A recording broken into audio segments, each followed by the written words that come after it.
आज हम जिस मूवी के बारे में बात करने जा रहे हैं उसका नाम है अजंते रंडम मोशानम ARM। ये एक मलयालम मूवी है।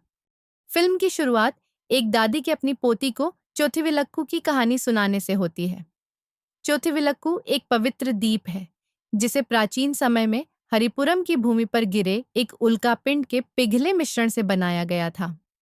उस समय के एडक्कल राजा ने उस उल्कापिंड से दीपक बनाने का आदेश दिया और इसकी अलौकिक शक्तियों के कारण इसे अपने महल में ले गए।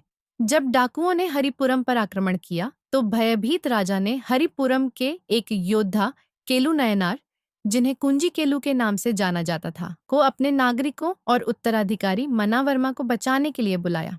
डाकुओं पर विजय पाने के बाद कुंजी केलू राजा से चोथिविलक्कू को उपहार स्वरूप मांगते हैं। राजा इसे सहमति से हरिपुरम ले जाने की अनुमति देते हैं। कुंजीकेलु निचली जाति की एक महिला चौथी से प्रेम करते थे। कुंजीकेलु चौथी से वादा करते हैं कि वह एक ऐसा मंदिर बनाएंगे जहां यह दीपक सभी के लिए बिना किसी भेदभाव के सुलभ होगा।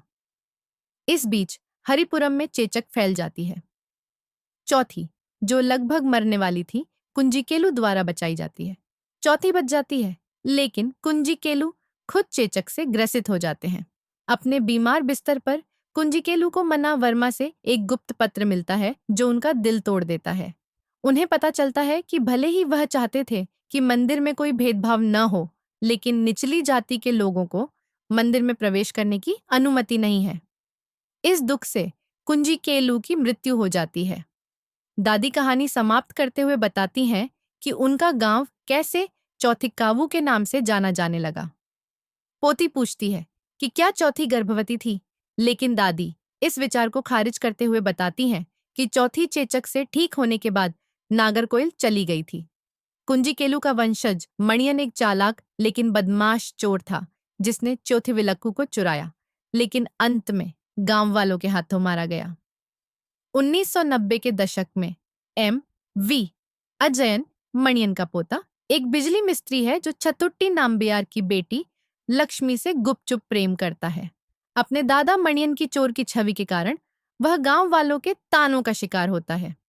उसका पहला और आखिरी चोरी का प्रयास बचपन में हुआ था, जब उसने खेल खेल में चाबियों का एक गुच्छा चुरा लिया था, लेकिन अपनी दादी और माँ की सलाह पर उसे वापस कर दिया। उसका दोस्त के पी सुरेश मुश्किल समय में उसका साथ देता है। अचानक सुदेव नामक एक अजनबी फोटोग्राफर के रूप में गांव आता है और चोथिविलक्कू को चुराकर ब्रिटिश संग्रहालय में बेचने की योजना बनाता है।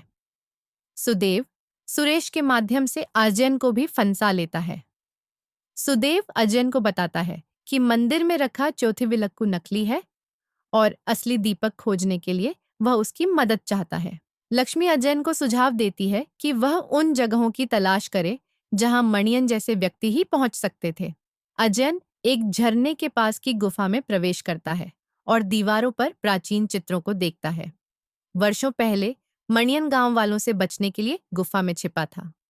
पुलिस अधिकारी नंजप्पा छोटा मणियन को पकड़ने के लिए गांव आता है।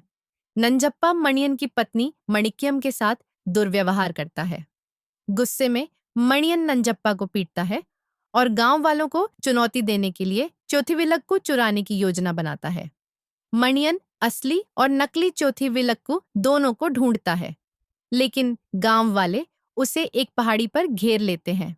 मणियन अपनी पत्नी और बेटी को बचाने के लिए नकली दीपक लौटा देता है और खुद झरने से कूदकर मरने का नाटक करता है।